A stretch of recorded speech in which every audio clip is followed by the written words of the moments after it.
반갑습니다. 여러분들의 투자가 행복했으면 좋겠습니다. 캐시메이커 문서진입니다.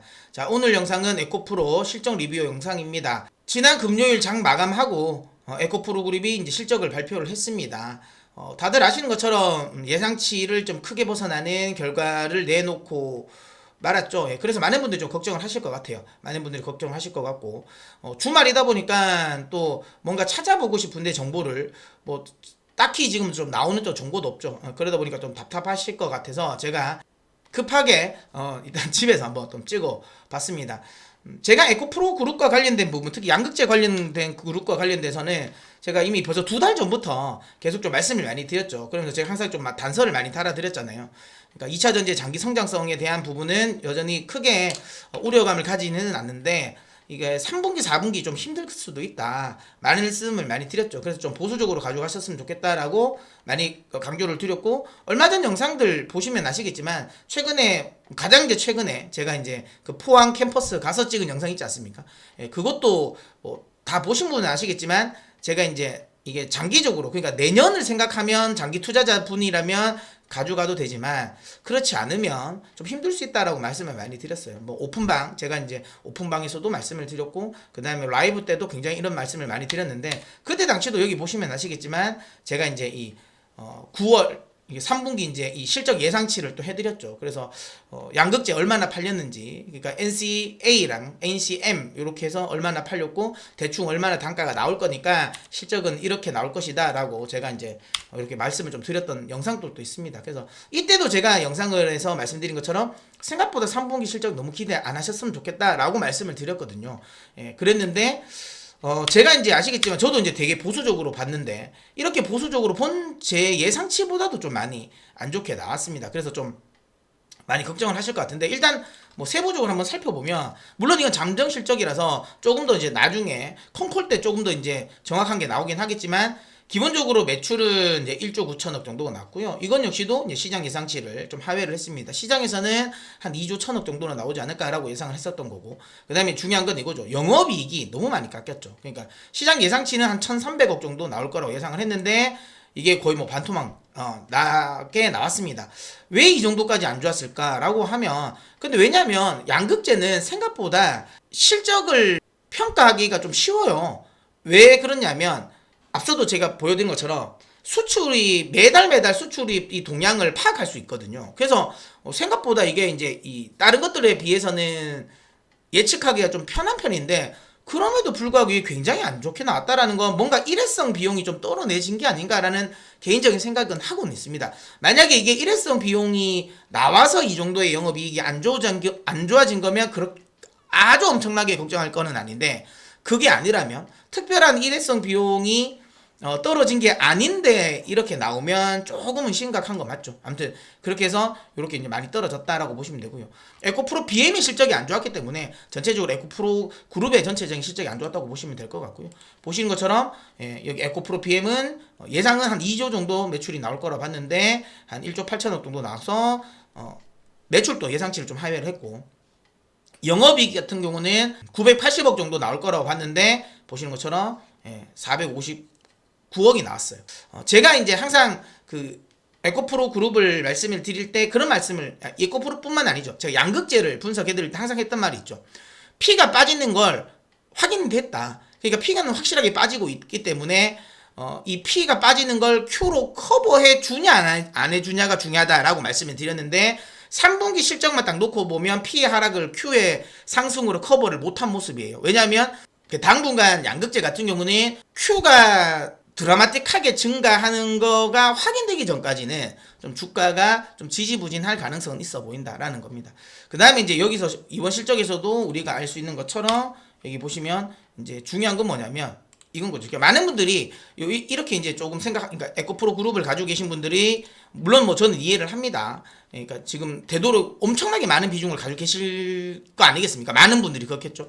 그러다 보니까 어떻게든 좀 좋게 해석하고 싶어 하실 것 같아요. 그래서 어쨌든 리튬 가격이 하락이, 그럼 이렇게 되면 실적 바닥이 찍힌 거 아니냐, 확인된 거 아니냐, 어차피 3분기 실적이 안 좋을 거라고 예상을 했었으니까 그러면 오히려 이게 실적이 바닥을 확인하고 올라가는 거 아니냐라고 또 기대하실 수도 있는데요.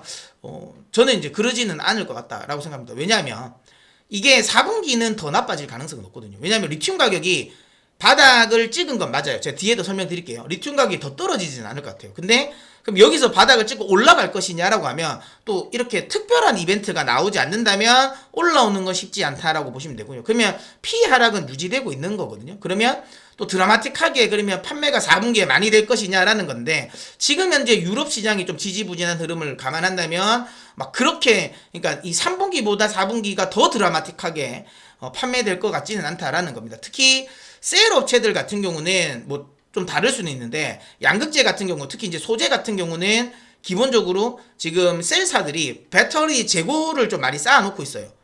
지금 재고를 많이 쌓아놨기 때문에 양극재 수주와 관련된 부분 역시도 그렇게 급하게 땡길 이유는 없거든요. 물론 뭐 대부분 다 바인딩 계약이라서 최종적으로는 그 정도 물량을 다 받아는 가겠지만 지금 4분기에 굳이 미리 땡겨서 받아갈 거는 아니거든요. 그러면 지금 재고가 많이 있기 때문에 그러면 4분기 실적에 대한 기대감도 그렇게 높지는 않습니다. 그렇기 때문에 3분기가 바닥을 찍었다라고 보고 반등을 하냐라는 건 좀 쉽지 않을 것 같다라고 생각이 들고요. 자, 그리고 이제 이렇게 되면 이런 분들이 좀 떠오르잖아요. 그렇게 이제 에코프로를 안 좋게 봤던 이제 우리 하나증권, 그 다음에 에코프로 BM, 유진증권, 유진투자증권 이쪽은 그러면 얼마나 예상을 했냐라는 건데 보시면 네. 어쨌든 시장에서 에코프로를 가장 좀 부정적으로 본 증권사인데 여기 보시면 3분기 예상치를 영업이익을 1390억을 예상을 했어요. 그러니까 시장에서 좀 부정적으로 보는 시각을 가지고 있는 증권사 하우스 쪽에서 나왔던 것보다도 훨씬 더 많이 안 나온 거고요.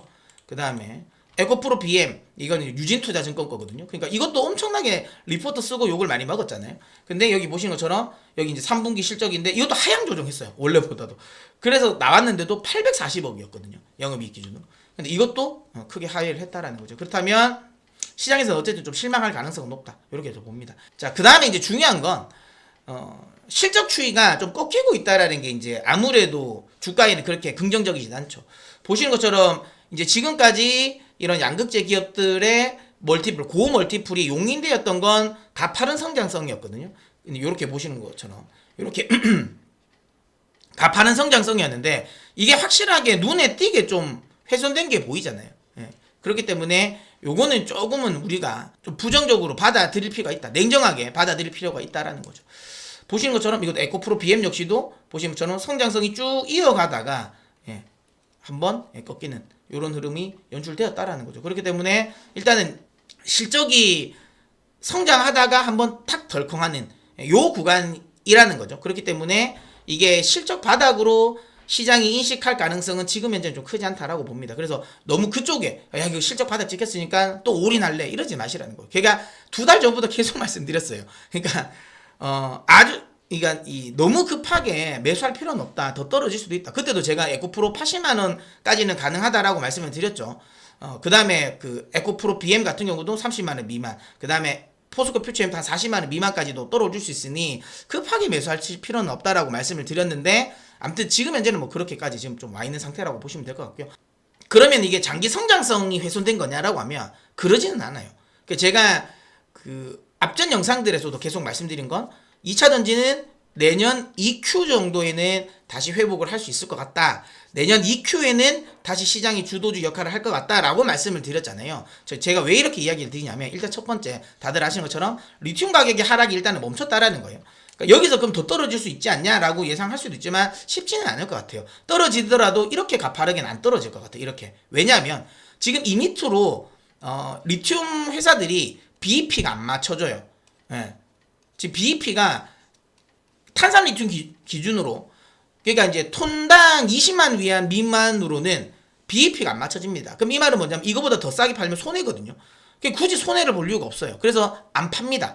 여기 보시면 아시겠지만 최근에 탄산 리튬 가격 자체가 한번 딱 떨어졌다가 옆으로 이렇게 플랫하게 움직이고 있잖아요. 이게 뭐냐면 이 밑으로는 안 팔겠다라는 거예요. 더 이상 내가 팔지 않겠다. 여기서 더 밑으로 빠질 가능성은 크지 않고 물론 뭐 상황에 따라도 좀 더 빠질 수는 있겠지만 이런 식으로 가파르게 빠지진 않는다. 그렇게 보면 좀 장기적으로 봤을 때 리튬 가격의 바닥은 나왔다. 그러면 ASP 하락에 대한 우려감은 이제는 조금 덜어졌다라고 보시면 될 것 같고요. 그 다음에 제가 이제 눈에 띄는 건 이겁니다. 긍정적으로 보는 것 중에 하나가 드디어 이제 우리가 흔히 말하는 내연기관과 전기차의 이런 전환 시점을, 그러니까 가격에 대한 전환 시점이 이제 킬로와트 시당 100달러였거든요. 그러니까 얼마 전까지만 해도 그 100달러 이제 페리티였다가 이걸 깨졌어요. 그러니까 이제는 내연기관보다 전기차가 조금 더 싸진다라는 거예요. 98.2불이니까 이제는 거기 역전됐다라고 보시면 되고, 이제 이게 제가 이제 말씀드린 건 요렇게 나오면 P의 하락을 Q의 상승으로 커버를 할 수 있는 변곡점이 나오는 거거든요. 중요한 티핑 포인트예요.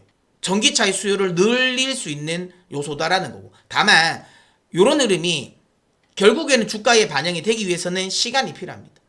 그래서 저는 이 티핑 포인트가 발생됐다라는 걸 긍정적으로 보기 때문에 장기 성장성이 꺾이진 않는다. 결국엔 시간을 두면 P의 하락을 Q의 상승으로 커버하는 시기가 생길 것이다 라는 거고, 또 하나는 내년 좀 원래 이번 그 LG 엔솔의 실적에서 날 수 있겠지만 AMPC 효과가 굉장히 크거든요. 그러면 이 양극재 업체들도 내년 이제 한 2분기 이후부터죠. 2분기 이후부터는 AMPC 효과를 또 받는단 말이에요. 그러면 그 내년의 실적을 또 감안하면 AMPC 효과가 붙을 거기 때문에 여긴 또 드라마틱한 반전이 나오거든요. 그런 걸 감안한다면 시간이 필요할 뿐이다. 그러니까 장기 성장성이 꺾은 건 아닌 것 같고, 다만 어쨌든 상반기에 가파르게 올라왔던 이 밸류의 고밸류에 대한 시장의 재평가는 필요하고, P가 빠지는 걸 Q가 커버하는 걸 확인해주는 시간이 필요하다라는 거죠. 그렇다면 그 시기가 언제가 될까? 그 뭐 제가 늘 이야기 드렸던 것처럼 내년 2분기, 그러면 4분기, 그 다음에 내년 1분기까지는 2차전지가 아주 드라마틱한 상승은 좀 어렵지 않을까라는 생각을 하는 거고요. 이걸 감안하고 저는 여러분들이 투자를 하셨으면 좋겠어요. 그래서 너무 빠진다고 막 그냥 막 사시는 마시고요. 오히려 올라오는 걸 확인하고 사시는 것도 저는 나쁘지 않다고 봅니다. 그래서 어쨌든 2차전지를 하시는 분들은 나는 내년 2분기까지 버틸 수가 있다라고 하시면 저는 오히려 그냥 홀딩 하셨으면 좋겠다. 이미 끝났어요. 제가 2달 전부터 말씀드렸잖아요. 여기서 대응을 안 하실 거면 그냥 내년 2분기까지는 홀딩 한다는 생각으로 가져가셔야 된다 라고 이미 지금은 대응의 영역이 지났습니다. 이미 지났어요. 그래서 여기서 만약에 월요일날 뭐 어떻게 될지는 모르겠어요. 제 예상과 다르게 급등할 수도 있죠. 이걸 바닥을 확인이라고 생각할 수도 있으니까. 근데 뭐 만약에 혹시라도 떨어진다면, 왜냐하면 뉴욕 증시 분위기도 안 좋았으니까, 만약에 이렇게 하락을 한다면 어차피 갭 하락으로 맞을 거기 때문에 어차피 대응은 끝났어요. 거기서 뭐 손절한다는 건 의미가 없습니다. 그래서 대응은 의미가 없고요. 다만 생각은 뭐다? 혹시라도 현금이 있다면 지금 그 급락에 잡지는 마세요. 더 떨어질 수도 있고요. 떨어지지 가격 조정이 안 나온다 하더라도 옆으로 기간 조정은 더 길어질 수 있습니다. 그러니까 다시 한번 말씀드리지만 2차전지 특히 양극재는 내년 2분기를 생각하고 대응하셔야 돼요. 호흡 길게 가져가셔야 돼요. 아시겠죠? 예, 그렇게 일단은 보시고 대응하셨으면 좋겠습니다. 계속 이제 지속적으로 제가 에코프로 그룹과 관련된 특히 양극재 관련 기업들과 관련된 이야기는 제가 채널에서 계속 말씀을 드릴 겁니다. 말씀을 드릴 거니까 혹시라도 아직까지 캐시메이커의 구독자가 아니신 분들은 구독을 눌러 캐시메이커의 메이커가 되어 주십시오. 그래서 앞으로 있을 이런 양극재 관련 2차전지 관련 정보도 많이 받아가시길 바랍니다. 자, 그러면 저는 또 다음 영상에서 찾아뵙도록 하겠습니다.